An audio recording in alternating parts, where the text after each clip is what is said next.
The storm hit the docks just as she stepped off the ferry. Rain slicked the wooden planks and turned the horizon into a wall of gray. To anyone watching, she was just another drifter. A woman in a weathered leather jacket, duffel bag slung over one shoulder, boots clicking against wet wood with the steady rhythm of someone who'd walked through worse. But her eyes told a different story. Eyes like that didn't wander without purpose. They'd seen things that left marks deeper than scars. They'd watched good men die. They'd made choices that haunted the space between heartbeats. She walked toward the naval checkpoint with the same calm stride one might use walking into a grocery store. Except her destination wasn't for the faint-hearted. Naval Base Coronado, home of the United States Navy SEALs. The rain intensified.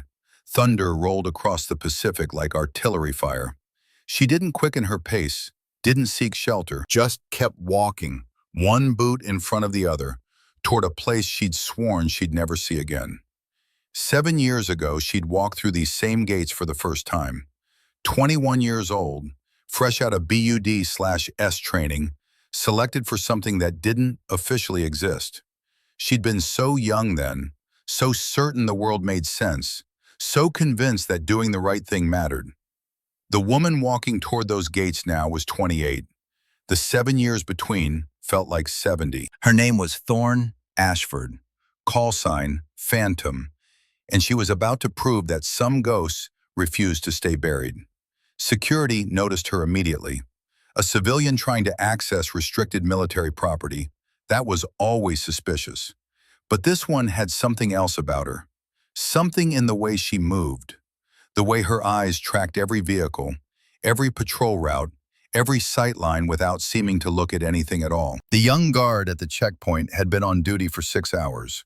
Rain soaked through his poncho. His boots squelched with every step. He'd been looking forward to the end of his shift, to hot coffee and dry socks. Now he had a problem. He stepped forward, hand resting on his sidearm. Not threatening, not yet, just ready. "Ma'am, stop right there." She stopped. Rain ran down her face. She didn't wipe it away, didn't blink against the water streaming into her eyes, just stood there, waiting, like she had all the time in the world. "This is a restricted area. You need authorization to proceed." Slowly, deliberately, she reached into her jacket. The guard's hand tightened on his weapon. His training kicked in. Threat assessment, distance calculation, response options. She produced a military ID card, worn at the edges, laminated surface scratched from years of use. She held it out between 2 fingers, steady, no tremor. The guard took it, studied it under his flashlight. The photograph matched, but the date didn't. His frown deepened. "This ID expired 3 years ago."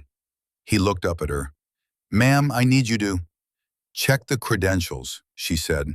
Her voice was quiet, steady, the voice of someone who'd given orders under fire, who'd made life and death decisions while bullets cracked overhead.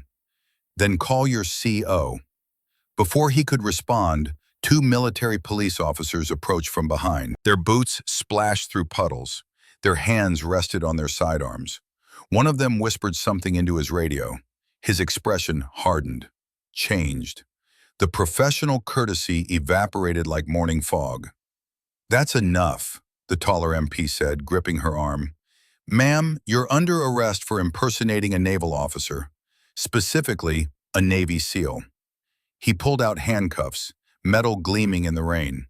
"You have the right to remain silent. Anything you say can and will be used against you in a court of law."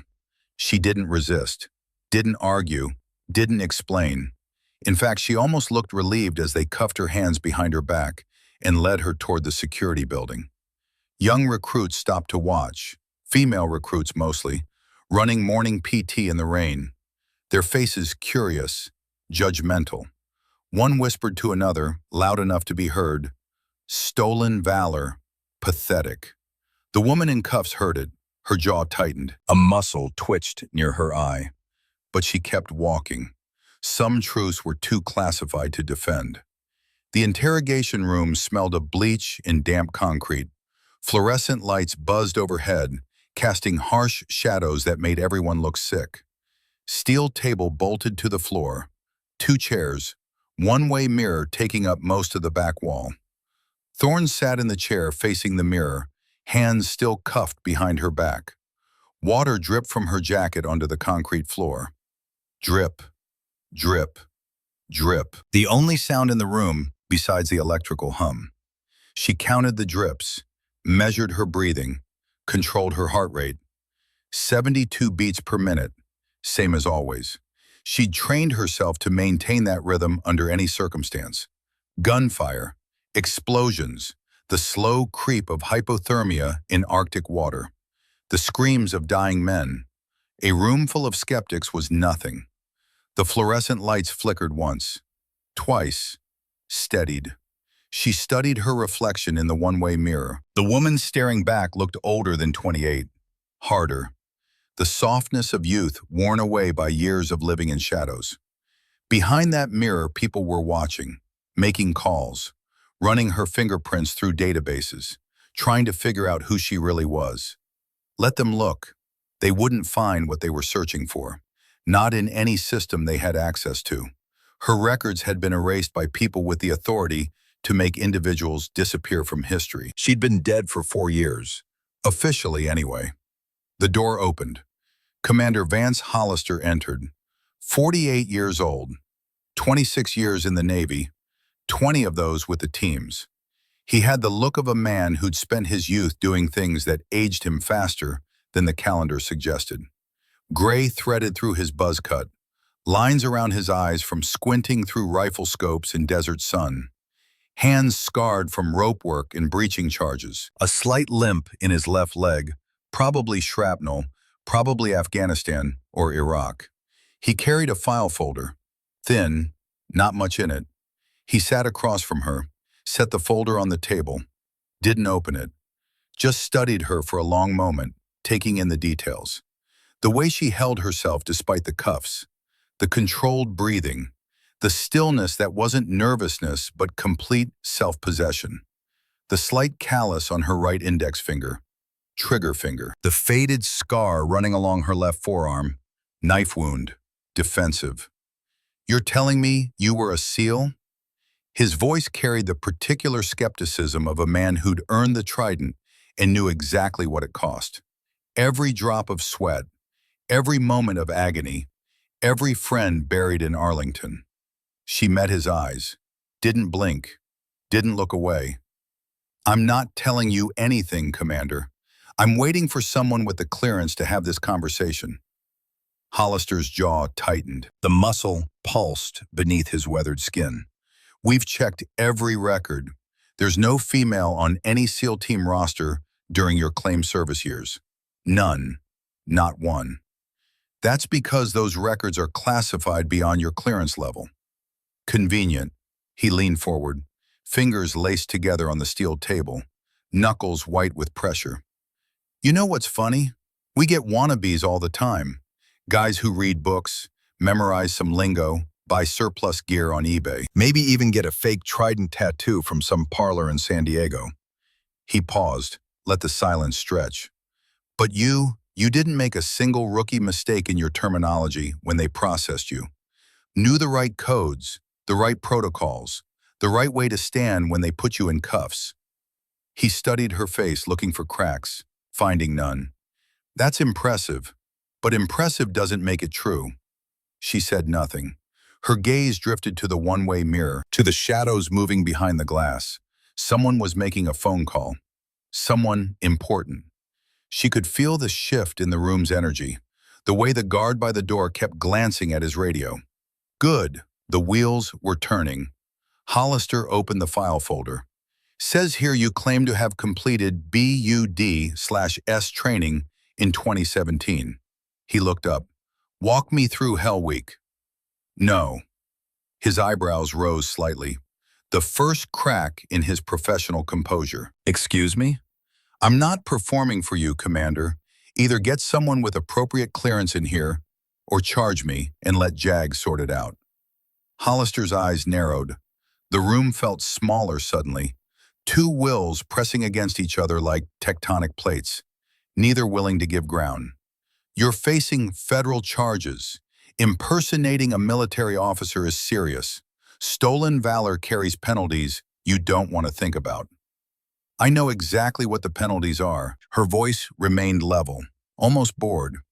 5 years maximum federal prison, dishonorable discharge equivalent for civilians, loss of benefits, permanent record. She tilted her head slightly. I also know you're stalling while someone runs my biometrics through classified databases. Facial recognition, fingerprint analysis, probably cross-referencing with DIA and CIA records by now. Something flickered in Hollister's expression. Uncertainty. Surprise. How long until they hit the firewall? She asked. She'd touched a nerve. His hand moved to the folder, then stopped. A tell. Let's try something else, he said. You want to prove you know what you're talking about? Fine. He gestured to the wall behind her. A framed photograph showed a SEAL team in full combat kit. Desert background, faces blurred for operational security. Standard team photo, standard propaganda. The rifle in that photo. Tell me about that weapon. She didn't turn to look. She'd already cataloged everything in the room within seconds of entering. Every exit, every weapon, every potential threat, every potential tool. HK-416, 10.4-inch barrel, gas piston operating system, approximately 7 pounds unloaded, 30-round magazine capacity with standard STANAG configuration. She recited the specifications like reading from a technical manual she'd memorized years ago.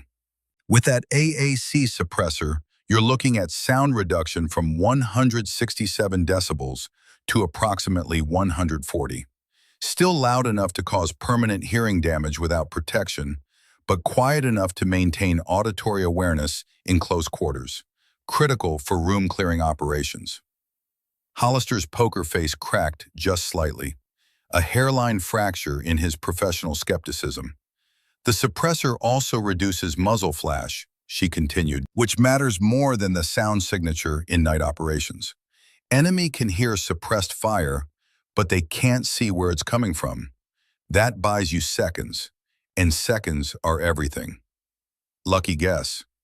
The ammunition in the standard loadout for that configuration is 5.56mm MK262 Mod 1, 77 grain open tip match. Muzzle velocity around 2,750 feet per second from that barrel length. Optimized for barrels between 10.5 and 14.5 inches. She leaned forward slightly. The cuffs rattled against the chair. Better terminal ballistics than M855 green tip, especially at ranges beyond 300 meters. The open tip design fragments on impact, creates larger wound channels, higher probability of incapacitation. Her eyes locked onto his. That specific ammunition was classified during those years, Commander. The civilian market didn't have access to performance specifications until 2019. Even then, only partial data. She held his gaze. Let the silence speak. So either I memorized highly classified technical data from sources that would themselves be classified. She paused. Let him finish the thought himself. Or I used it. Hollister stood abruptly, chair scraping against concrete. He walked to the one-way mirror, stared at his own reflection, at whoever was watching from the other side. Who are you? He asked quietly. Someone you don't have clearance to know about. He turned back to her, frustration bleeding through his composure. Everyone leaves traces, records, documentation, medical files, training evaluations. If you really were a SEAL, there would be something, somewhere. There was. Her voice carried weight now, finality. Then it was erased, deliberately, completely, by someone with the authority to make people disappear from history. Why? She was quiet for a moment. When she spoke again, her voice had changed, softer, heavier with memories she'd spent years trying to bury. Because sometimes the missions matter more than the people who run them. Because sometimes the only way to protect an operation is to bury everyone involved. She paused. Because dead operators don't ask questions, don't give interviews, don't write books, don't testify before Congress. Her eyes met his. And officially, Commander, that's exactly what I am. Dead. Have been for 4 years. Hollister opened his mouth to respond, but the door opened before he could speak. A younger officer stuck his head in, face pale, eyes wide with something that looked like fear. Commander, you're needed outside, now. The urgency in his voice made Hollister move. He glanced back at her once before leaving. The door closed with a heavy, metallic thud. Thorne sat alone in the room, listening to the rain against the window, counting the drips of water from her jacket, breathing slowly, evenly, the way she'd been trained, the way she'd survived. 4 years of hiding, 4 years of running, 4 years of watching and waiting and gathering intelligence, piece by painstaking piece. It all came down to this room, this moment, this gamble. Either they'd believe her, or she'd spend the next decade in a federal prison. Either way, the clock was ticking. Somewhere across the world, a man she'd left behind was running out of time, and she refused to let another teammate die while she did nothing. The door opened again. This time, the man who entered changed everything. The room seemed to shrink around him, not because of his physical size. He was average height, lean build, the kind of frame that came from decades of disciplined PT rather than gym vanity. But his presence was something else entirely, a storm contained in human form. He wore the service dress blue uniform, crisp, perfect, not a single wrinkle despite the rain outside. His ribbons could have filled a wall, silver eagles on his collar gleaming under the fluorescent lights, the weight of command in every deliberate movement. Rear Admiral Conrad Latimer, 64 years old, 42 years of service, a career that had taken him from the teams to the Pentagon and back, from Cold War Berlin to the deserts of Iraq, from the halls of power to the shadows of black operations. A man who'd made decisions that saved lives and cost them, who'd sent young men and women into places where they might not return, who carried those choices like stones in his pockets. Every single one, every single name. The MPs who'd followed him in snapped to attention. Hollister, who'd re-entered behind the Admiral, stood rigid, barely breathing. Latimer's eyes locked on the woman in cuffs. His face betrayed nothing. 42 years of command had taught him how to wear his expression like armor, how to absorb shock without flinching, how to receive devastating news without blinking. But something flickered in those eyes. Recognition, memory, something that might have been grief. At ease, he said. His voice was quiet, but it carried absolute authority. The kind of voice you didn't question, didn't argue with, just obeyed. Not because of rank, because of the man behind the rank. He looked at the MPs. Remove the cuffs. Hollister stepped forward, professionally concerned. Sir, she's... Do it. The command broke no argument, left no room for discussion. One of the MPs moved forward, keys jingling. The cuffs clicked open. Thorne brought her hands forward slowly, rubbing her wrists where the metal had left red marks. She didn't take her eyes off Latimer. He walked around the table, stopped directly in front of her. For a long moment, neither spoke. The room held its breath. The rain continued its assault on the window. The fluorescent lights hummed their electric hymn. The air itself seemed to thicken. Stand up. Not an order this time, a request. From one soldier to another. She stood. Roll up your left sleeve. Her jaw tightened. This was it. The moment that would either validate everything or condemn her as the fraud they thought she was. She unbuttoned her cuff, rolled the sleeve up slowly, past her wrist, past her forearm, to just below her elbow. There, inked into her skin, was a tattoo that no faker would dare replicate. Not the standard seal trident that thousands of operators wore with pride. This was different.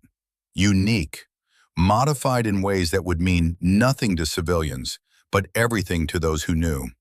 A trident, yes, but with 7 small stars arranged around it, each one representing something that couldn't be spoken aloud, something that had been buried so deep that even acknowledging its existence was a federal crime. The inkwork had been done by hand, not in a shop, the lines slightly uneven, the shading imperfect, the kind of tattoo given in field conditions, with improvised equipment, under circumstances that left no room for artistry, only necessity. Admiral Latimer stared at it for a long moment. His hand, steady as stone for 4 decades, trembled slightly. When he spoke, his voice was barely above a whisper. "That tattoo is authentic."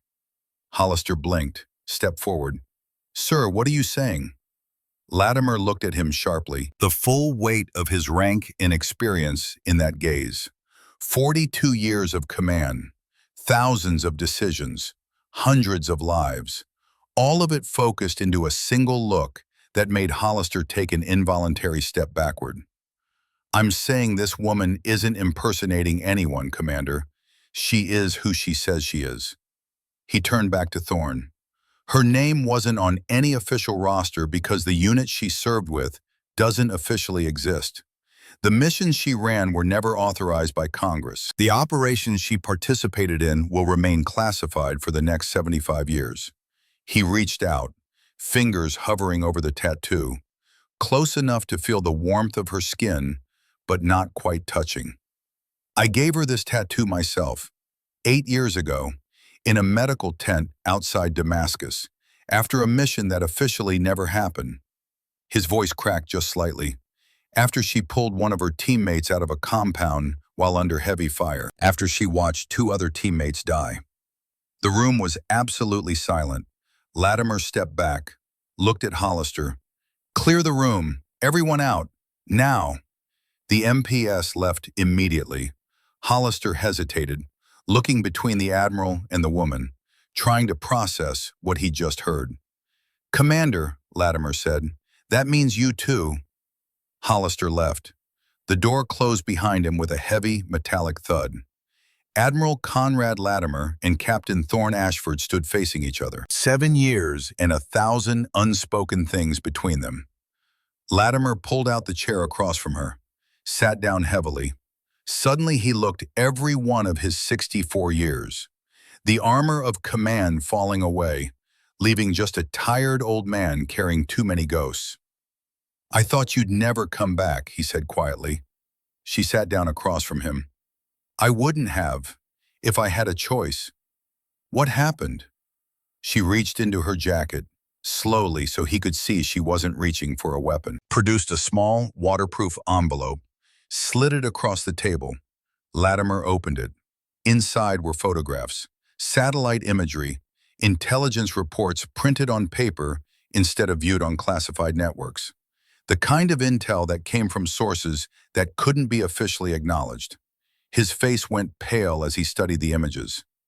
"That's not possible," he whispered. "We confirmed. You confirmed.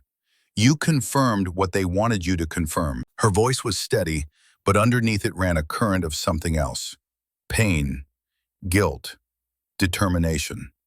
"I've been tracking this intel for 18 months, piecing it together from fragments, intercepts, sources I developed in the shadows." She tapped one of the photographs, a grainy image of a prisoner being moved between buildings, emaciated, beaten beyond recognition. But visible on his forearm was the edge of a tattoo, a trident. "He's alive, Admiral, and he's in enemy hands." Latimer stared at the image. His hands shook as he held it. "Garrett Calloway," he said. The name came out like a prayer, like a curse, like something he'd tried to forget and failed. "Facial recognition is 73% match despite the physical damage," Thorne said. "But I'd know him anywhere. That's Garrett. We thought he died in Syria, in the extraction. The compound collapsed and you never recovered a body because there wasn't one to recover. They took him, Admiral. They've had him for 4 years." She pulled another document from the envelope, handed it to him. Colonel Viktor Volkov, 52 years old, former Spetsnaz, now runs a black site intelligence facility near the North Korean border. Specializes in extracting information from captured Western special operators. Latimer studied the photograph of Volkov.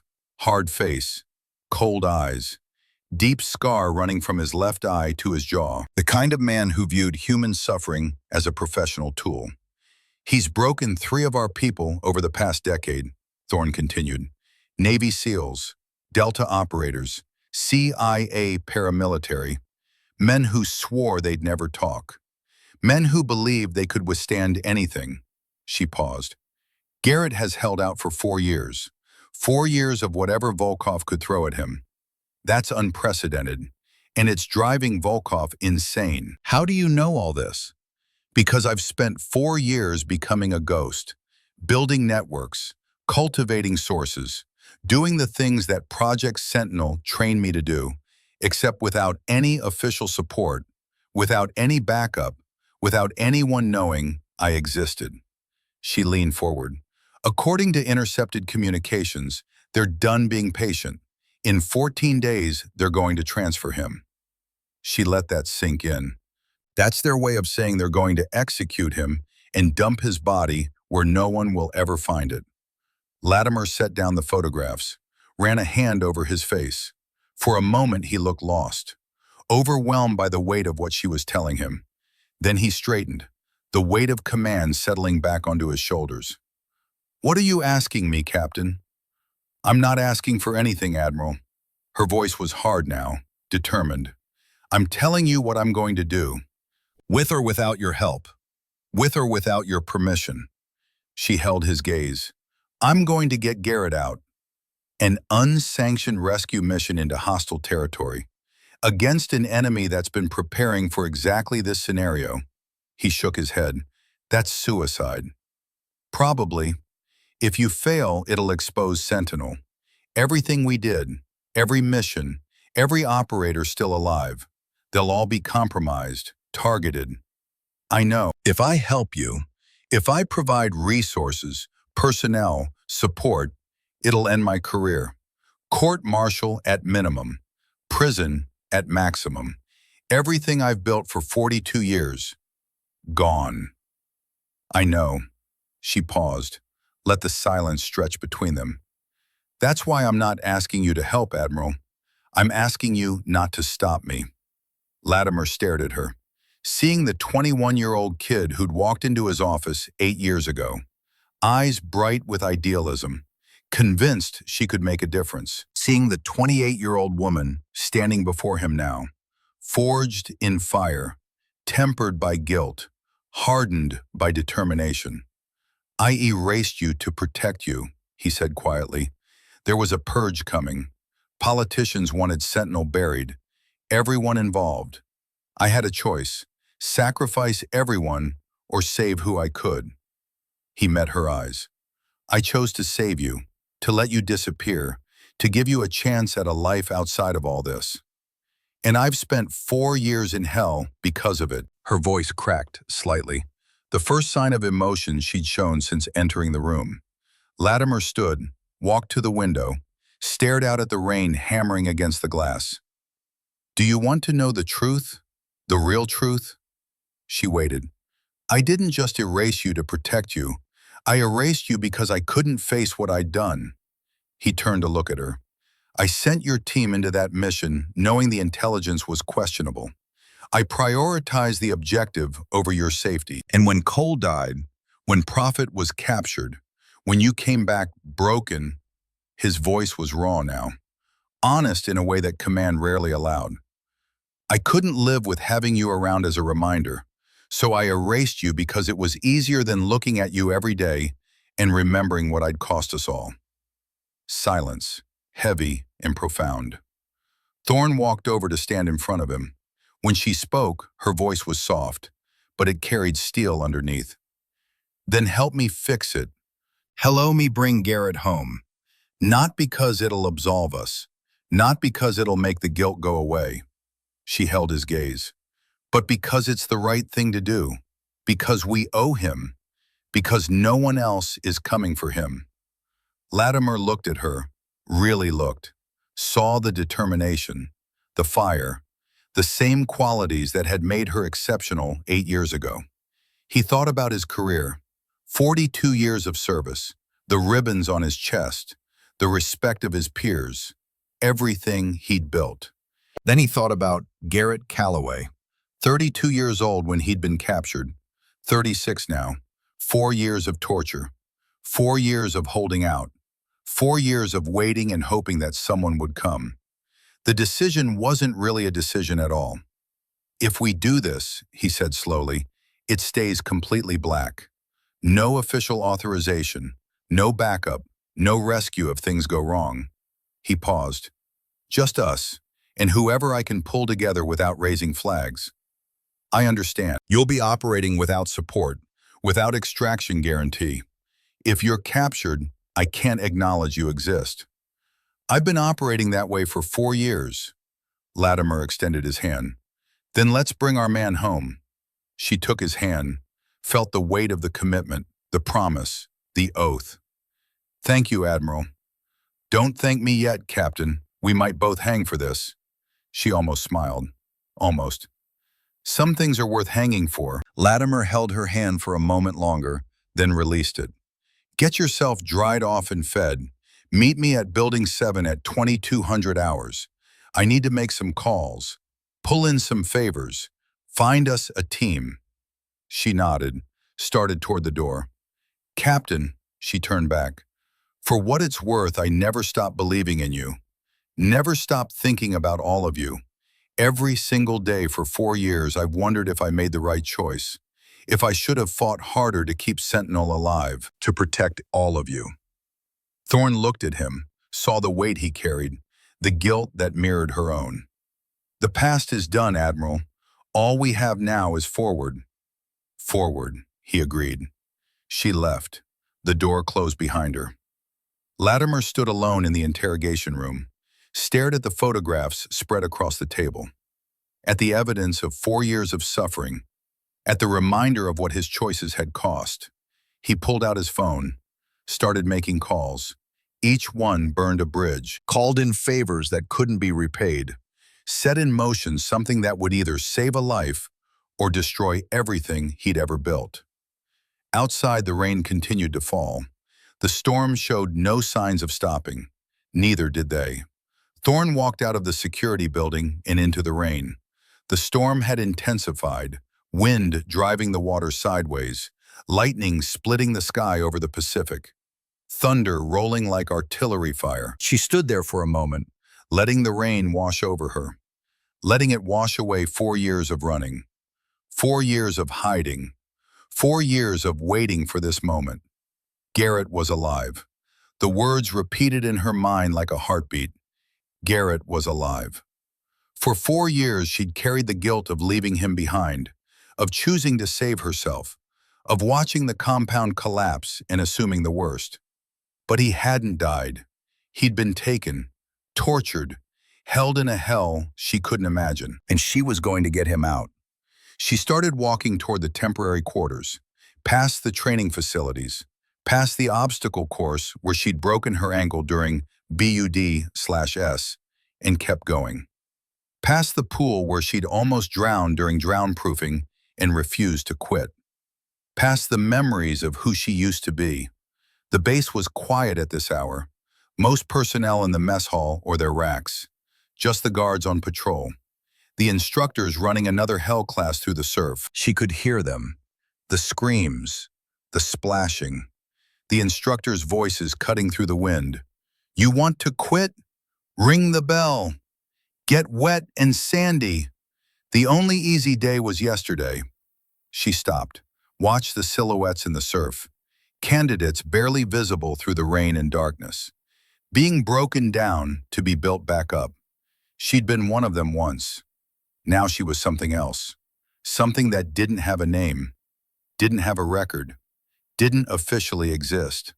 A ghost. And ghosts had work to do. 14 days. That's all the time they had. 14 days to plan a mission, assemble a team, insert into hostile territory, Extract a prisoner from a black site designed to prevent exactly that. 14 days before Garrett Calloway disappeared forever. Building 7 came alive at 2200 hours. The structure sat at the far edge of the base, away from the main training facilities, the kind of building that didn't appear on official maps, where briefings happened that never made it into reports, where decisions were made that Congress would never vote on. 3 men waited in the shadows when Thorne entered. She felt their eyes on her immediately, assessing, judging, deciding whether she was worth following into hell. The room smelled of coffee and gun oil. Maps covered every surface. Satellite imagery pinned to corkboards.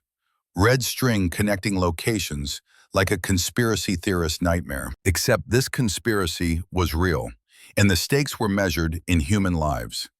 Admiral Latimer stood at the head of the table. His presence anchored the room, gave it weight and purpose. He changed out of his dress blues into tactical casual, dark pants, black polo, the uniform of someone preparing for operations that couldn't be acknowledged.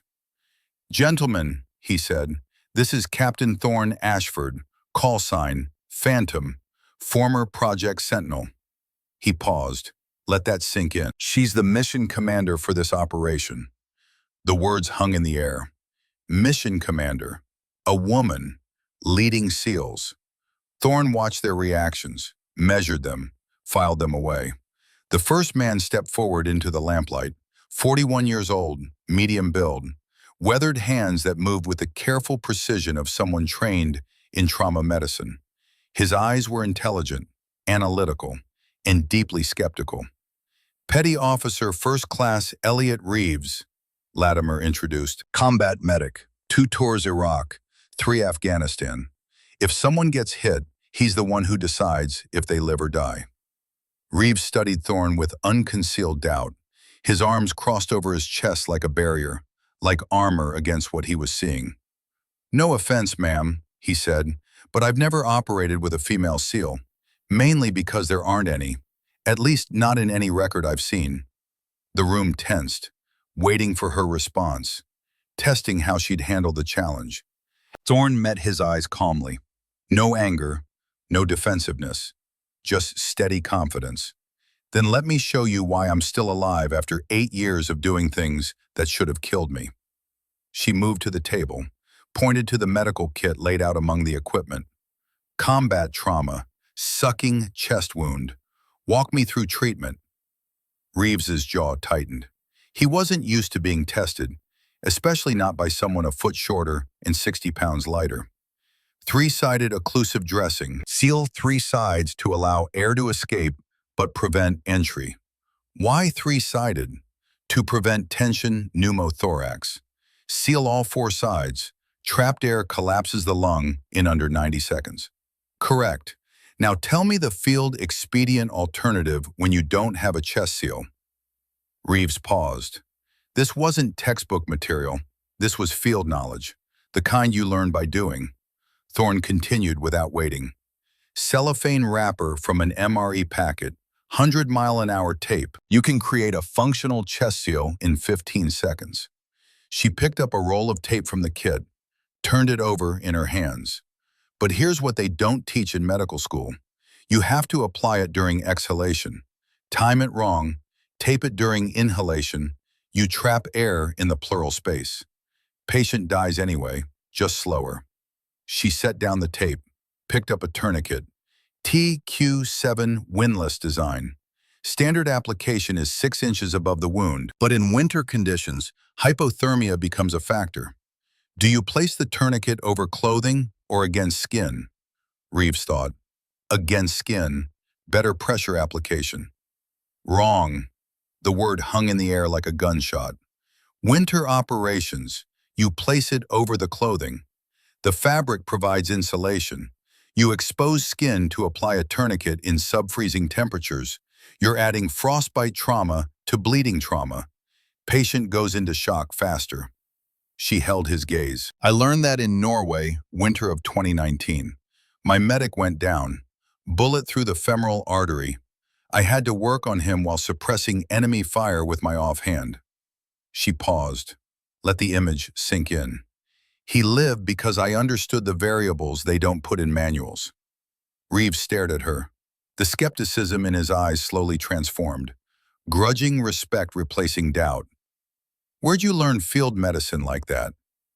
Same place I learned everything else. Doing it under fire when the person bleeding out is someone I'd die for. She held his gaze. I'm not asking you to like me, petty officer. I'm asking you to trust that I know what I'm doing, that I've earned my place on this team, and that when things go sideways, and they will, I'll make the calls that keep us all alive. Reeves was quiet for a moment, processing, recalibrating. Then he nodded slowly. Fair enough, I'm in. The second man stepped forward, 38 years old, lean and rangy, the permanent squint of someone who'd spent years looking through rifle scopes. His movements were economical, controlled, the mark of a professional who measured everything in millimeters in seconds. Chief Petty Officer Cade Sullivan, Latimer said, Scout Sniper, 87 confirmed kills. If you need someone dead at 1,000 meters, he's your man. Sullivan's eyes were cold, professional, the eyes of a man who'd learned to disconnect emotion from action, who'd watched hundreds of people die through his scope and slept fine afterward. Let's talk ballistics, Captain. Thorne almost smiled. She'd been waiting for this one. Your preferred caliber, .338 Lapua Magnum. Projectile weight, 250 grain Sierra Match King. Ballistic coefficient, .670. She moved to the map, pointed to the target compound. We're inserting here, 4,000 feet elevation, winter conditions. Estimate 30 degrees Fahrenheit. Your primary overwatch position will be approximately 400 meters from the compound. 15-mile-per-hour crosswind from the west. Target is moving at approximately 3 miles per hour. She looked at him. Calculate your hold. Sullivan's eyes narrowed. This was the real test. The mathematics that separated amateurs from professionals.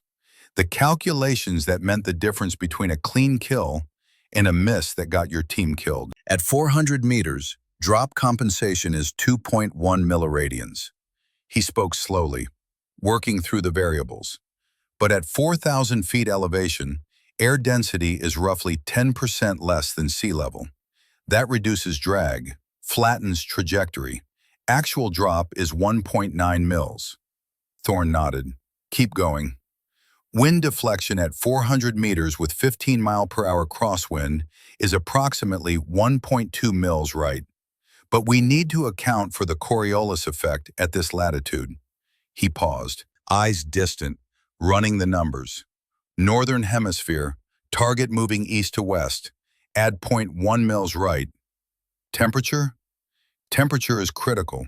Standard ballistic tables assume 70 degrees Fahrenheit. Every 20-degree drop reduces muzzle velocity by approximately 1%. 30-degree ambient means 40-degree differential from standard.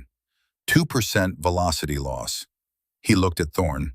That adds roughly .2 mils to the hold. Total calculation? Total hold. 2.1 mils up, 1.5 mils right. Lead the moving target by .3 mils. First round probability of hit, 87%. Thorne's smile widened. You forgot one variable. Sullivan frowned. The confidence in his eyes flickered. What? Powder temperature. She let the words hang in the air. Your ammunition has been sitting in sub-freezing conditions for the 12-hour insert. Cold powder burns slower, reduces muzzle velocity by an additional 3%. Your actual hold needs another .3 mils elevation compensation. She held his gaze. Without that correction, you're hitting low. Might wound instead of kill. In our operational environment, wounded enemies create more problems than dead ones. They scream, they call for help, they compromise the entire mission. Sullivan stared at her. Then slowly, grudgingly, his expression changed. Respect replacing skepticism. Damn, he said quietly, you've done this. 87 shots, 87 hits, different circumstances than yours.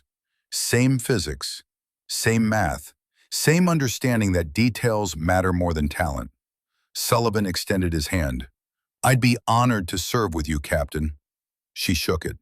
The honor is mine, Chief. The third man stepped forward, 34 years old, built like a boxer, compact and powerful. His hands were scarred from years of working with explosives. He moved with the careful confidence of someone who understood that one mistake could vaporize everyone in a 50-meter radius.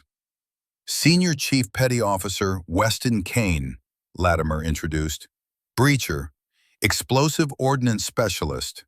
Doors, walls, vehicles, if it needs to open, he makes it happen. Kane didn't test her, didn't challenge. He just stood there with something approaching reverence in his eyes. I heard about Phantom, he said quietly. Urban legend in the teams. Operator who could move through hostile territory like she was invisible, who made impossible shots, who brought her people home no matter what. He paused. I thought you were a myth. I'm honored you're real. Thorne studied him. Something in his voice didn't quite match his words. A tremor underneath the respect, a darkness behind the eyes, a weight he was carrying that had nothing to do with this mission. Thank you, Senior Chief, but I need to ask. His expression darkened, the reverence fading into something harder, something personal. Syria, is it true you left men behind? The room went silent. Reeves and Sullivan tensed. Latimer's hand moved slightly, ready to intervene. Thorne met Kane's eyes directly. No flinching, no deflecting. Yes. The word fell like a stone into still water. Lieutenant Cole Harrison and Petty Officer Dominic Shaw. Cole died protecting me from an RPG. Prophet was captured because I chose to extract Chief Calloway instead of staying to fight for him. Her voice was steady, but the pain underneath was evident, raw, honest. I've lived with that decision every day for 4 years. I dream about it every night. I wake up and the first thing I think about is whether I made the right choice, whether I could have saved them both, whether I should have died trying. She held his gaze. So yes, I left men behind, and I'll carry that for the rest of my life. Which is exactly why I'll never do it again. Why I'm here. Why I'm willing to risk everything to bring Garrett home. Her voice hardened. Because I understand what it costs to leave someone, and I won't pay that price twice. Kane held her gaze for a long moment. Something flickered in his eyes. Pain, recognition, a darkness that mirrored her own. Then he nodded. That's good enough for me. I'm in. Latimer stepped forward.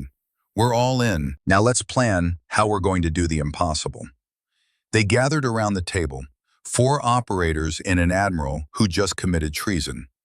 Maps and satellite imagery spread before them like a battle plan drawn in 2 dimensions that would be fought in 3. Thorne took point. This was her mission, her plan, her responsibility. For the next 12 hours, they refined every detail. Halo jump parameters, infiltration routes, extraction timelines, contingencies stacked on contingencies. By the time they finished, the mission lived in their bones. Now all they had to do was execute it, and pray the mathematics held when theory became bullets and blood. 12 hours of planning had refined every detail into muscle memory.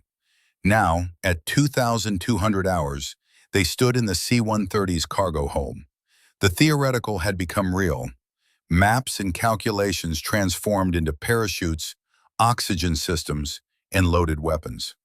Thorne sat closest to the jump door. The plan lived in her mind now, not as briefing slides, but as choreographed violence. 18 minutes, 28 inches, 80 kilometers, numbers that meant life or death. The aircraft's engines droned at a pitch that made conversation difficult. Not that anyone was talking much. This close to the drop, words felt superfluous. Each person lost in their own thoughts, their own fears, their own understanding of what they were about to attempt. Thorne ran through the plan again in her mind.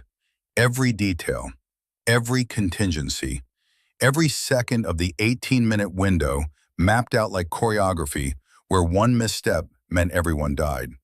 She thought about Garrett, wondered what 4 years of captivity had done to him, whether he'd still be the same man she dragged out of Syria, whether the torture had broken something fundamental, whether he'd even be able to walk when she found him. Didn't matter. She'd carry him if necessary, drag him if that's what it took. She hadn't come this far to leave without him. The loadmaster appeared, making his way down the hold. He gave the 10-minute signal, time to pre-breathe pure oxygen. Each operator connected their oxygen hose. The flow started. 4 liters per minute of pure O2, flushing nitrogen from their bloodstream, preventing the bends, preventing hypoxia, preventing the 100 ways that altitude could kill you before you ever reach the ground.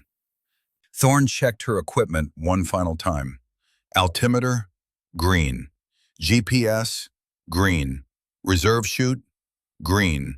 Primary chute, green. Oxygen flow indicator, green. All functional. All ready. She looked at her team. Reeves methodically checking his medical kit, organizing supplies by priority, the way he'd done it 1,000 times before, muscle memory and professional discipline keeping the fear at bay. Sullivan test-firing his rifle's action, ensuring the cold hadn't seized the mechanism. His movements precise, economical, the mark of a man who'd made this weapon an extension of his body. Kane checking his phone again, quick glances, thumbs scrolling, then pocketing it with hands that trembled slightly before he steadied them. Something about Kane still bothered her. Had bothered her since the briefing. The way he'd hesitated when asked about Syria. The way his eyes wouldn't quite meet hers. She pushed the thought aside. Too late for doubt now. They were committed. The loadmaster returned. 5-minute warning. Red light illuminated above the jump door, bathing everything in crimson. Like the inside of a heart. Like being swallowed by something vast and hungry. Final equipment check. Each operator inspecting the man next to him, looking for loose straps, disconnected gear, anything that could fail. All green, all ready. 3 minutes. Thorne stood, moved to the jump door. The others formed up behind her. Single file, ready to exit on her signal. The loadmaster opened the door. The world exploded with sound and wind. The slipstream tore at her, trying to rip her out before she was ready.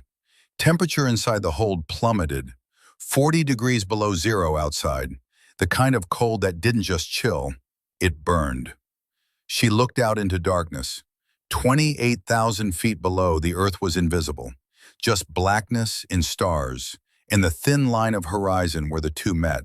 She was about to fall into nothing. 2 minutes. She thought about Cole, the way he'd stepped in front of that RPG without hesitation, the way he died so she could live. She thought about Prophet, his last words, his last look, the forgiveness in his eyes even as she left him behind. This jump was for them. This mission was for them. 1 minute. The loadmaster held up one finger. Thorne's hand went to her chest, checking one last time that her ripcord was accessible, that everything was secure, that nothing would fail when gravity took over and physics became the only law that mattered. 30 seconds.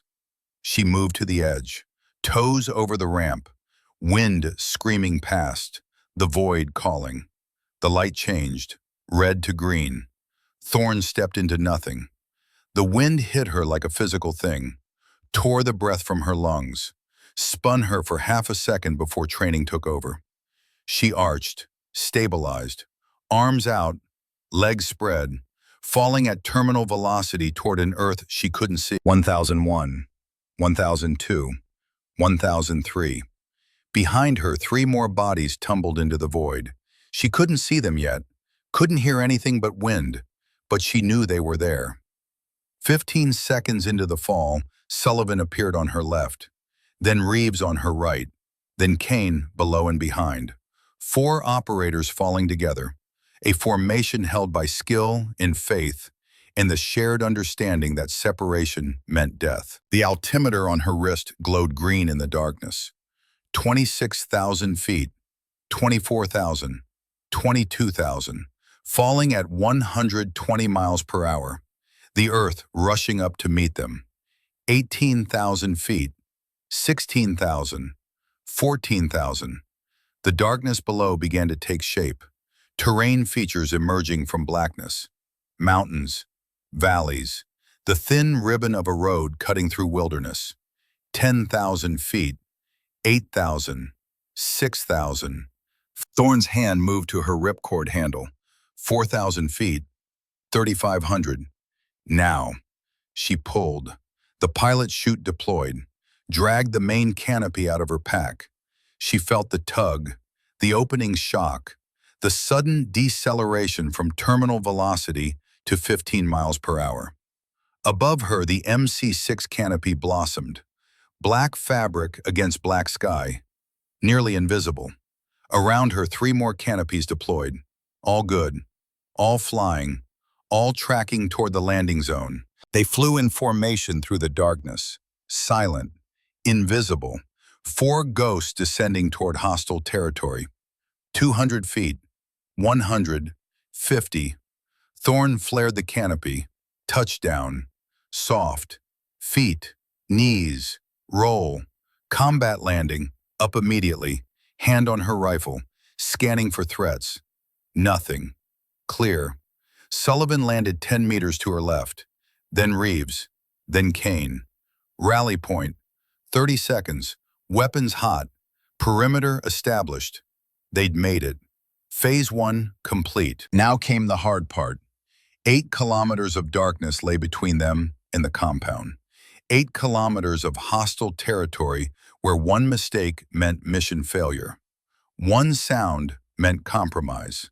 One wrong step meant death. They moved through the forest like smoke, night vision turning the darkness into shades of green. Each step placed carefully, each movement measured. Sound discipline absolute. The forest was silent except for wind through the trees, the distant call of some night bird, the crunch of frozen ground under their boots. An hour into the movement, Sullivan raised his fist. Freeze. Everyone dropped to the ground, became part of the terrain. Shadows among shadows. Thorne heard it then. Voices, distant but getting closer. She activated her night vision, scanned the forest ahead. 4 hostiles, moving along a trail 200 meters to their east. Weapons slung. Casual, not expecting contact.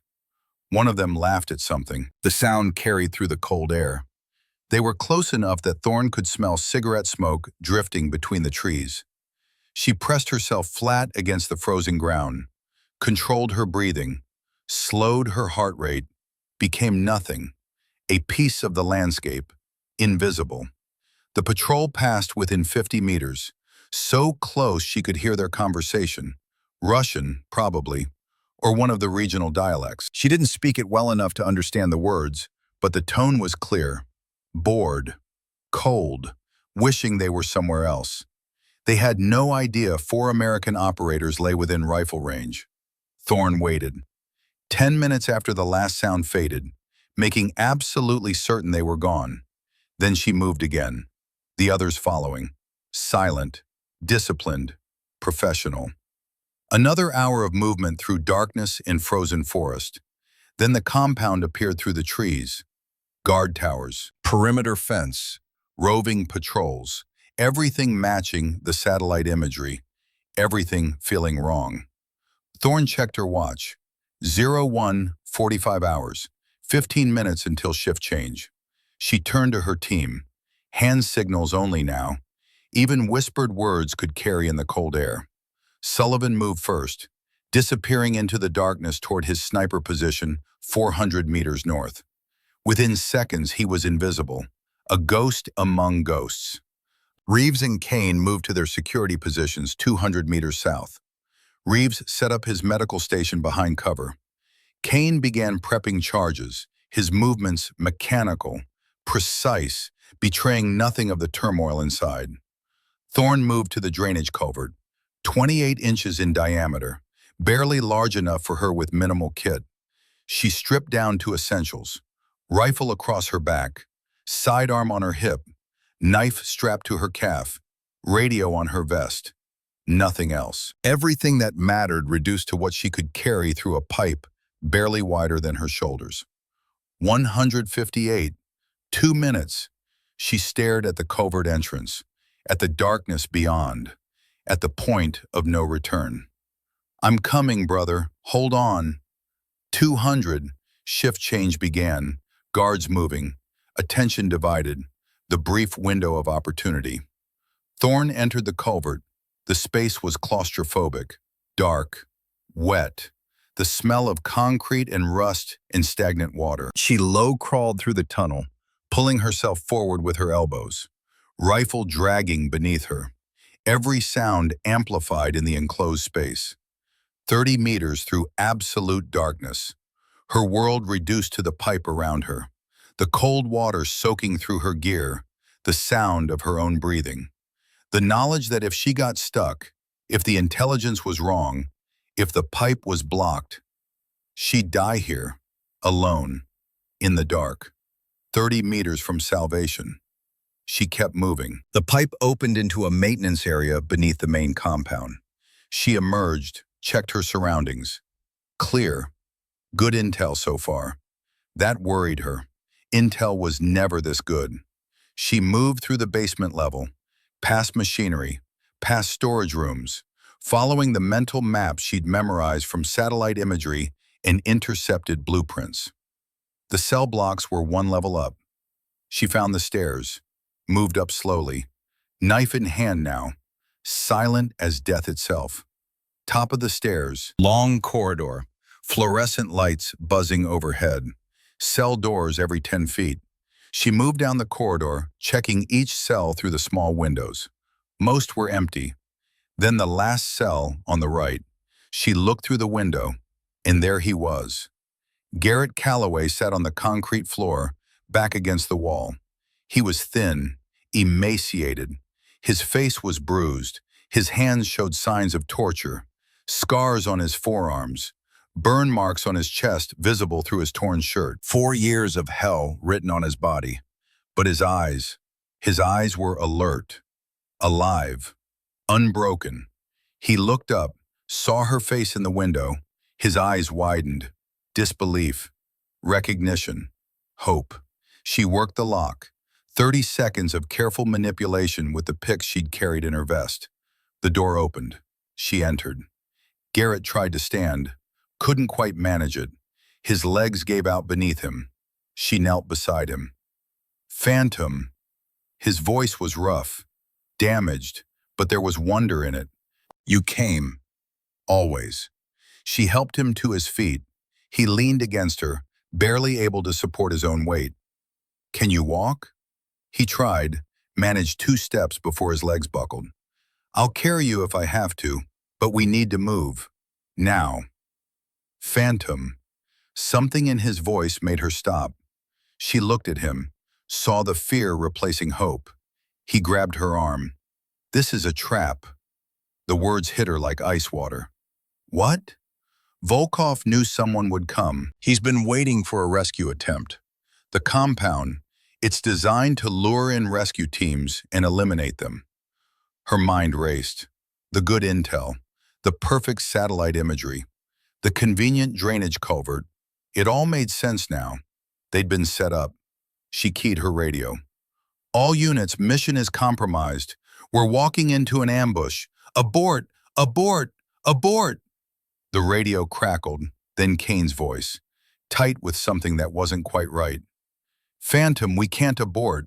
We're already committed. Thorne's blood ran cold. Kane, what did you do? Silence on the radio, heavy, damning, then quietly broken. They have Lily, my daughter, 2 months. I didn't have a choice. The corridor lights blazed bright, alarms wailed, red lights flashing like the inside of hell itself. The PA system crackled to life.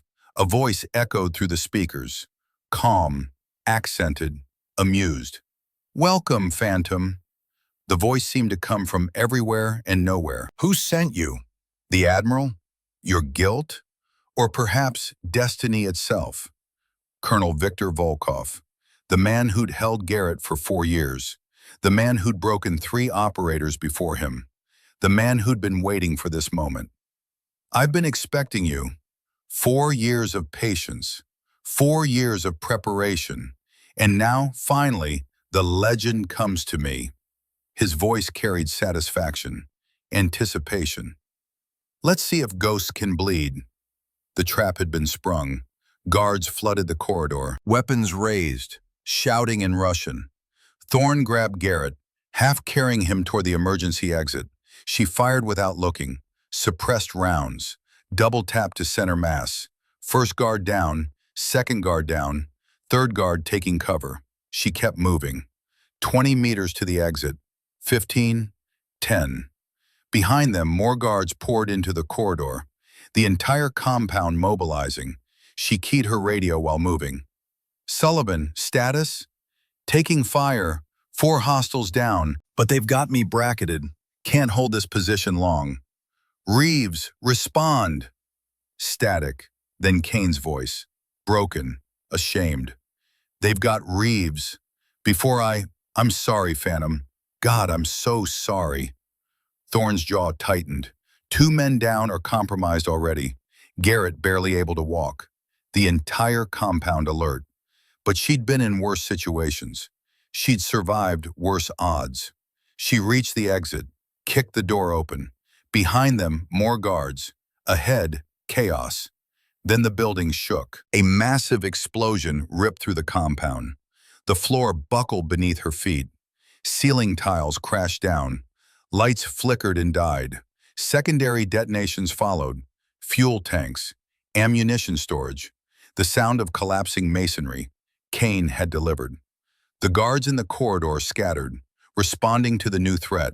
Confused, disorganized. Thorne reached the exit, burst through into the cold night air. Outside was absolute chaos. Fire, smoke, guards running in every direction, the compound burning. She moved, Garrett stumbling beside her. 50 meters to the perimeter fence. 40, 30. Then a figure stepped out of the smoke, blocking their path. Colonel Viktor Volkov stood there, calm despite the compound burning around him. Tactical gear, sidearm holstered at his hip, hands relaxed at his sides. The eye of the storm. Captain Ashford. His voice was conversational, almost pleasant. The Phantom. Finally, we meet face to face. Thorne pushed Garrett behind her, raised her rifle. Step aside, Colonel. Or what? You'll shoot me? He spread his arms wide. Go ahead. My men will cut you down before my body hits the ground. And then your precious Garrett dies anyway. Slow, painful, watching you bleed out beside him. He tilted his head. But you won't shoot, because you need something from me. What I need is for you to move. So American, so direct, no subtlety, no appreciation for the game. He took a step closer. Do you want to know how I knew you were coming? How I knew every detail of your plan? Thorne said nothing, but her finger moved to the trigger. Kane delivered you. Predictable. Grief makes men weak. Children are such effective leverage. He paused. Let that sink in. But he wasn't my only source, Captain. The words hung in the air like a threat. Admiral Latimer, 42 years of service. Cold War Berlin, Desert Storm, Afghanistan. Such a distinguished career. Thorne's blood chilled. We were enemies once. Then the world changed. Old warriors recognize each other across battlefields. Information flows between those who understand the game. You're lying. Am I?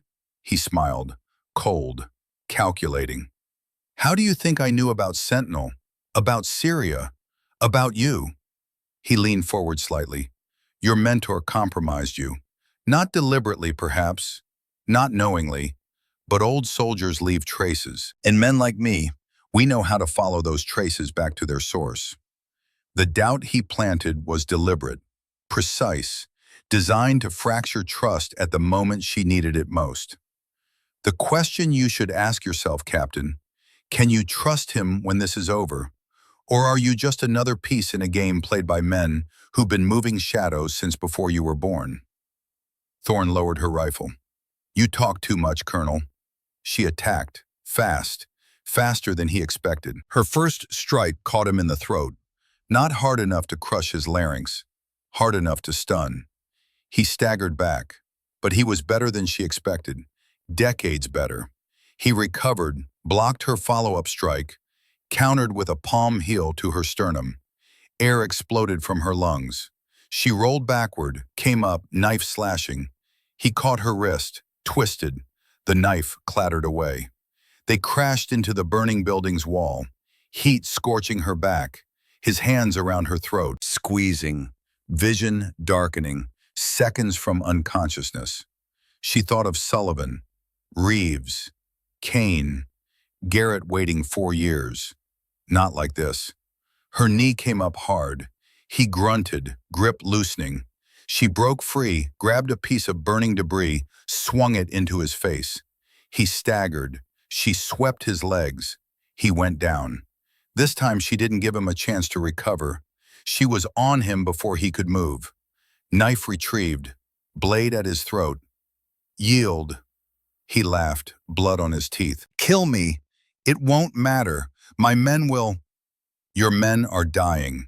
Your compound is burning. And in 30 seconds, my sniper is going to put a round through every hostile in sight. She pressed the knife harder. A thin line of blood appeared. Yield or die, your choice. Something flickered in his eyes, the first crack in his confidence. You won't kill me. You need information. About Kane's daughter. About your admiral. About... You're right. I do need information. She leaned close. But I don't need you conscious to get it. She hit him hard.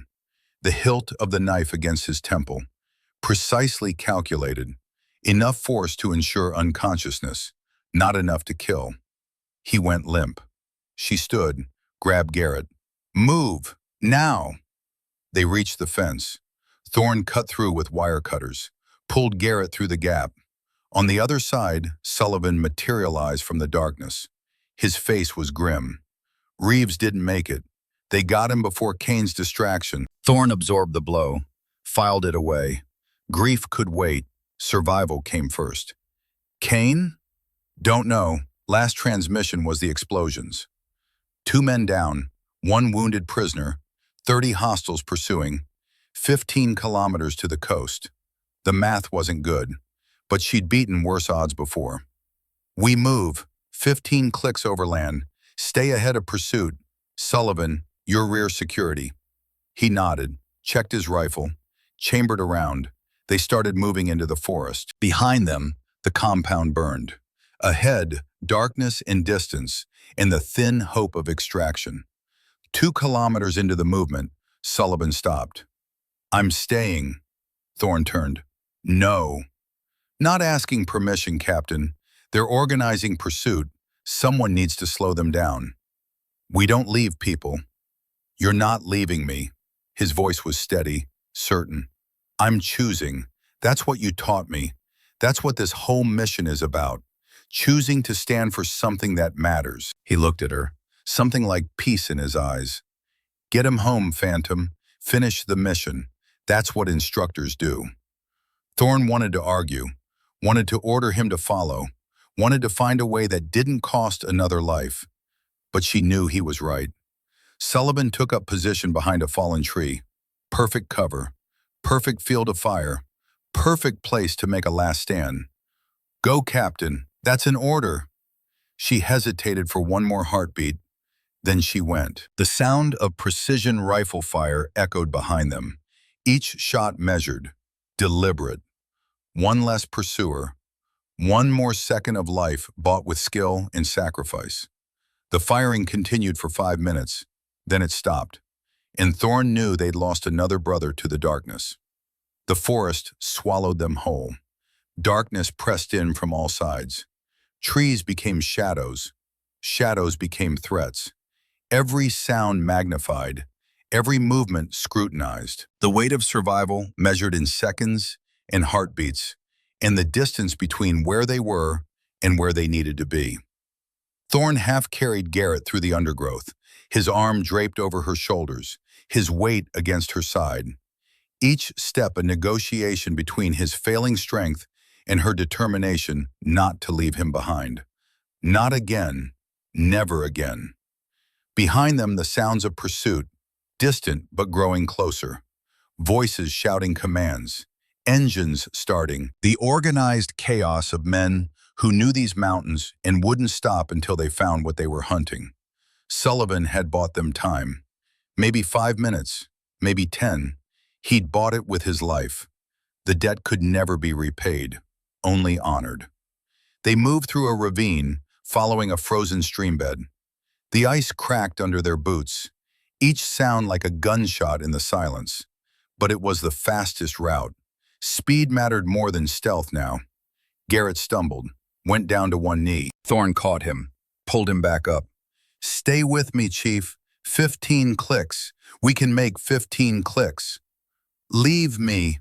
His voice was barely a whisper. "You can move faster alone." "Not happening." "Phantom, I'm slowing you down. They're going to catch us because of me." She stopped, turned to face him.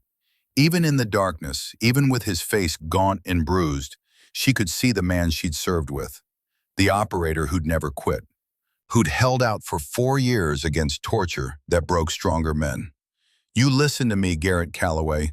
I came back for you. I burned bridges. I risked everything. And I'm not leaving this forest without you." She gripped his shoulders. "Sullivan died buying us time. Reeves is gone. Kane's sacrifice gave us a chance. You don't get to quit on them. You don't get to quit on me." Something flickered in his eyes. A spark. A memory of who he used to be. "Hoo-yah," he whispered. "Damn right, now move." They moved. Another kilometer through darkness and cold. Garrett's breathing grew labored, his steps more uncertain. But he kept moving. One foot in front of the other, driven by will alone. The streambed opened into a valley. Moonlight broke through the clouds, enough to see by, enough to be seen by. Thorn checked her GPS. 8 kilometers to the coast. 8 kilometers through hostile territory with pursuit closing. She keyed her radio. "Rattlesnake, this is Phantom." 8 clicks from exfil. 2 operators, 1 wounded. Heavy pursuit. Static. Then Admiral Latimer's voice, strained with tension and barely controlled fear. "Phantom, understood. RIB is standing by, but we're tracking multiple hostile units converging on your position." "We'll get there." "Thorn?" She heard it in his voice, the weight of command, the calculation of acceptable losses, the question he was afraid to ask. "Can you make it?" "We'll get there, Admiral. Have that boat ready." She cut the transmission before he could argue. They continued through the valley. Every minute counted. Every meter gained meant 1 less meter with hostiles at their back. An hour before dawn, they reached a river. The water moved fast between banks of ice and stone. Not wide, maybe 20 meters, but deep. The kind of crossing that killed unprepared soldiers. Garrett stared at it, defeated. "I can't." "You will." Thorn tied paracord between them. 30 feet of line, insurance against the current. Together or not at all. She stepped into the water first. The cold hit instantly. Breath-stealing, muscle-seizing. But she trained in water colder than this. Norway, Alaska, the North Sea. She could do this.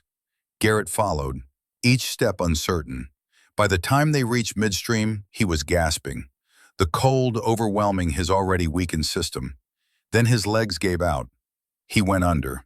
The paracord snapped taut, pulling Thorn off balance. She planted her feet against the riverbed, pulled with everything she had. Garrett surfaced, choking, thrashing. "I've got you, I've got you." She hauled him forward, inch by brutal inch, fighting the current, fighting the cold, fighting the whisper in her mind that said this was too much, that the river would take them both. Her feet found the far bank. She pulled Garrett onto frozen ground, both of them shaking violently. hypothermia setting in fast. She stripped his wet clothes, wrapped him in her thermal blanket, activated chemical heat packs, placed them against his core, his neck, anywhere blood flow could carry warmth. Then she changed into her spare clothes, damp but better than wet. Garrett's shaking intensified, his lips blue, his eyes unfocused. "Stay with me, Chief. We're almost there." Cold. The word barely formed. So cold. "I know, but you've survived worse. 4 years in that cell. 4 years of hell. You're not dying from a river crossing." She rubbed his arms, trying to generate heat through friction. "Talk to me. Tell me something. Anything. Stay conscious." "Why?" His voice was distant, fading. "Why come back for me?" "Because you're worth it. Because we don't leave brothers behind. Because I made a mistake 4 years ago, and I've spent every day since trying to make it right." "Prophet. Prophet's gone. Cole's gone. But you're here. And I'll be damned if I lose you after coming this far." She pulled him to his feet. 3 more kilometers, that's all. 3 clicks, and we're home. Behind them, headlights appeared on the far side of the river. Vehicles. Multiple. The pursuit had caught up. No time for rest. No time for warmth. They moved. Dawn broke as they climbed the final ridge. Gray light spreading across the landscape, revealing their position, eliminating their concealment. Below, the coast, gray sand, waves crashing, and offshore, barely visible through the morning mist, a rigid, inflatable boat. Salvation. Thorne keyed her radio. "Rattlesnake, this is Phantom. We have visual on exfil point. Coming in hot, heavy pursuit, 300 meters behind." "Phantom, boat is inbound. 30 seconds. Hold position and prepare for immediate extraction." She turned to look back. Hostile forces burst from the tree line. 20 men, maybe more. Weapons raised, closing fast. She positioned Garrett behind a rock. Raised her rifle. Began firing. Controlled bursts. Center mass. Professional. Efficient. First hostile down. Second down. They returned fire. Rounds cracked past her head, impacted the rock, threw up sprays of stone fragments. She kept firing. Magazine empty. Reload. Continue firing. Third hostile down. The RIB hit the beach. Navy crew providing covering fire. Heavy weapons. M240 machine gun. Suppressing the hostiles, forcing them to take cover. "Load up! Move! Move! Move!" Thorne hauled Garrett to his feet, half carried him toward the boat. 50 meters. 40. 30. A round caught her shoulder. Left side, just below the collarbone. Pain exploded through her body. White hot, all-consuming. Her vision tunneled. Gray edges closing in. She stumbled, went down to one knee. Garrett grabbed her good arm. "Phantom!" For a moment, one terrible moment, she thought this was it. The mission would fail. Garrett would die on this beach. Sullivan and Reeves and Kane would have died for nothing. Then something hardened inside her. Something forged over 8 years of refusing to quit. She stood, kept moving. "Not today," she whispered. "Not here." 20 meters, another round. This one passed so close she felt the heat. Heard the crack as it broke the sound barrier next to her ear. 10 meters. Strong hands grabbed her, pulled her into the boat, pulled Garrett in behind her. The coxswain gunned the engines. The boat lurched forward, acceleration throwing everyone backward. An RPG launcher appeared on the beach. Hostile shouldering the weapon, aiming. "RPG! Evasive!" The coxswain turned hard. The boat heeling over, water spraying over the gunnels. The RPG launched. Trail of smoke. Warhead tracking toward them. It exploded 3 meters behind the boat. Close enough that the blast wave lifted the stern. Close enough that shrapnel peppered the inflatable tubes. But not close enough. They were at critical condition. Severe malnutrition. Dehydration. Multiple injuries consistent with prolonged torture, but stable. He'll make it. Thorne closed her eyes. Sullivan's face appeared in her mind. Then Reeves. Then Kane's tortured expression as he made the call that betrayed them all. 3 men who gave everything. 3 men who weren't coming home. The submarine appeared ahead. USS Oklahoma City. Black shape rising from black water. The RIB pulled alongside, transferred to the sub, down the hatch, into safety, into warmth, into the artificial light and recycled air of a machine that could take them home. The submarine dove, disappeared into the deep, taking them away from hostile territory, away from pursuit, away from the mission that had cost so much. Garrett was transferred to medical immediately. The corpsman worked on him with practiced efficiency. IVS, monitoring equipment, thermal regulation. A medic worked on Thorne's shoulder, cleaned the wound, sutured entry and exit, bandaged it, loaded her with antibiotics and pain medication. You need rest, ma'am. I need to see the Admiral. Ma'am, you've lost blood. You're hypothermic. I need to see the Admiral. Now. She found Latimer in the captain's quarters. He was on a secure line, his voice low, tense, having the conversation no admiral wanted to have. Casualty notification. He looked up when she entered, saw her arm in the sling, the exhaustion in her eyes. The weight unauthorized. Are you going to acknowledge what they did? Put their names on the wall? Tell their families the truth? Latimer was quiet. I'll do what I can, within the constraints of protecting your career, your reputation, the precious secrets that matter more than the men who died keeping them. Her voice was hard, angry, the pain and exhaustion stripping away any pretense of military courtesy.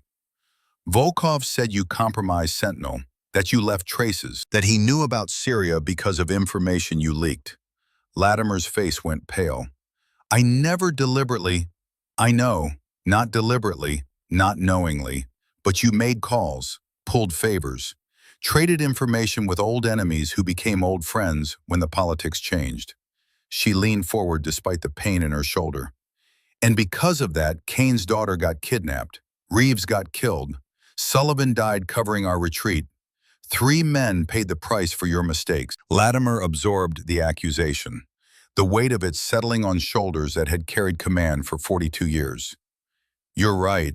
The admission came quietly, honestly. Berlin, 1987.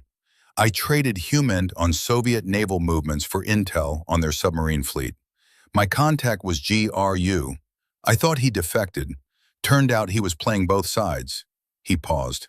When Volkov went private after the USSR fell, he inherited that network, including files on American operators his old contacts had tracked. Your name was in those files, Thorne. From Syria, from Sentinel. The specific details made it real, made it undeniable. When Sentinel was compromised 4 years ago, I made a choice. I erased you to protect you. I thought I was saving you, but maybe I was just saving myself from having to look at you and remember what I'd cost our team. Silence filled the small room. Then Thorne spoke, her voice softer now, less anger, more I keep my promises, Admiral, all of them. Thorne, this is beyond. Find me a helicopter, someone who can fly it. That's all I need. Latimer looked at her, saw the determination, the fire that 4 years of hell hadn't extinguished, the same quality that made her survive when others broke. He reached into his desk, pulled out a small box, opened it. Inside was a gold trident pin. The real one, not the tattoo, not the symbol. The actual insignia that marks someone as having earned their place among the elite. This was meant for you 8 years ago, before Sentinel was buried, before I made the choices that cost us everything. He held it out. You've earned it, twice over, 3 times over. She took it, felt the weight, the history, the meaning. Thank you, Admiral. Thank you, Captain, for reminding me what honor means. He paused. What happens to me now? What do you mean? Court-martial hearing in 3 weeks. I'll take full responsibility. Unauthorized operation. Misuse of resources. They'll strip my rank. Probably prison time. And Sentinel's exposure? Contained. I made sure the operation looked like my rogue action. The other operators are protected. He almost smiled. One last thing I can do right. Admiral. It's worth it, Captain. Garrett's alive. That's worth everything. 72 hours later, the submarine surfaced in United States territorial waters. A helicopter waited on the deck, medical teams standing by. Garrett was transferred first, still critical, still weak, but alive, conscious, aware. As they loaded him onto the stretcher, he reached out, grabbed Thorne's hand. You came back. Always. Cole would be proud. Prophet would be proud. They're not here, but you are, and that matters. He nodded, tears streaming down his face. Thank you, Phantom. Thank you for not giving up. They loaded him into the helicopter, rotors spinning up, lifting off toward the mainland, toward hospitals and recovery and the long road back to whatever normal meant after 4 years of hell. Thorne stood on the deck, arm in a sling, exhaustion written on every line of her body. But she wasn't done. Not yet. She turned to Latimer. The helicopter, the pilot. Already arranged, Lieutenant Mackenzie, Gulf War, knows how to keep his mouth shut. Weapons? Whatever you need. Then let's finish this. The helicopter insertion was clean, fast, precise. The secondary site was exactly where Volkov's files indicated. 30 kilometers from the main compound. Small facility, minimal security. 2 guards at the entrance. Thorne took them both down. Non-lethal, controlled force. They'd live to answer questions later, but they wouldn't be calling for backup. She moved through the facility, room by room, systematic, professional. Found Lily Kane in the 3rd room, 8 years old, blonde hair, blue eyes, terrified but unharmed. The girl looked up as Thorne entered, fear in her eyes, expecting more pain, more suffering. Thorne knelt down, removed her tactical mask, tried to look less threatening despite the sling and the blood on her gear. Lily? My name is Thorne. I'm a friend of your daddy's. I'm taking you home. The girl's eyes widened. Where's Daddy? The question hit Thorne like a physical blow. She thought about Kane, about his final transmission, about the explosions, about the sacrifice he'd made to redeem the betrayal he never wanted to commit. Your daddy is a hero, Lily. He saved a lot of people, good people. He wanted me to tell you that he loves you very much. Is he coming? No, sweetheart, he can't come. But he made sure you'd be safe. That's what daddies do. They protect their children, no matter what. She wrapped a blanket around the girl, picked her up, carried her out of that place of darkness and fear. The helicopter flight back was quiet. Lily slept, exhausted, safe for the first time in 2 months. Thorne watched her sleep, thought about Kane, about the impossible choice he'd faced, about the redemption he'd found at the end. Some debts could only be paid in blood, but some promises could still be kept. 3 days later, Lily appeared on her mother's doorstep. The woman opened the door, saw her daughter, collapsed to her knees, pulling the girl into her arms, sobbing, holding her like she'd never let go. She never saw the figure walking away down the street, never knew who brought her daughter home, never knew about the phantom who kept impossible promises.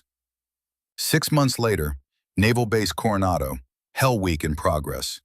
A young woman struggled through surf torture, 22 years old, Bryn McAllister, face pale from hypothermia, body shaking, mind screaming to quit. The instructors were in her face, yelling, demanding she give up.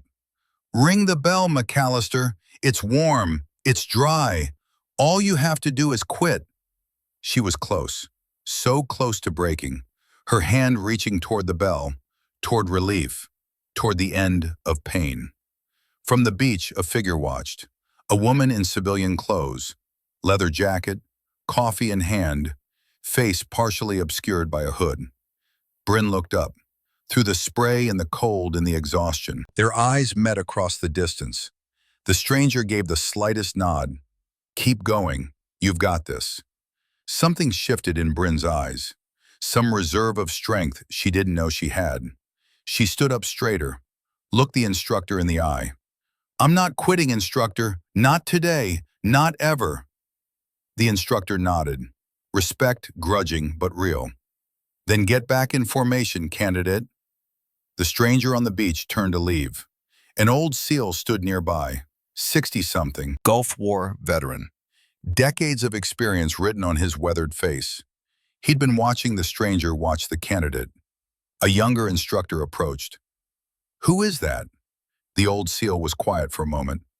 "Nobody you need to know about, but that woman right there, she's proof that the best operators are the ones history forgets." He watched the figure disappear into the morning fog. On the other side of the base, a small park. Lily Kane played on the swings, 8 years old now, laughing, running, climbing like a child who'd never known fear, never known captivity. Her mother sat on a nearby bench, watching her daughter with the fierce protectiveness of someone who'd lost something precious and gotten it back. She'd asked questions, tried to find out who brought Lily home, filed reports with police, with social services, with anyone who would listen. But there were no answers, no witnesses, no surveillance footage, just a little girl appearing on a doorstep like a miracle. From a distance, a woman watched.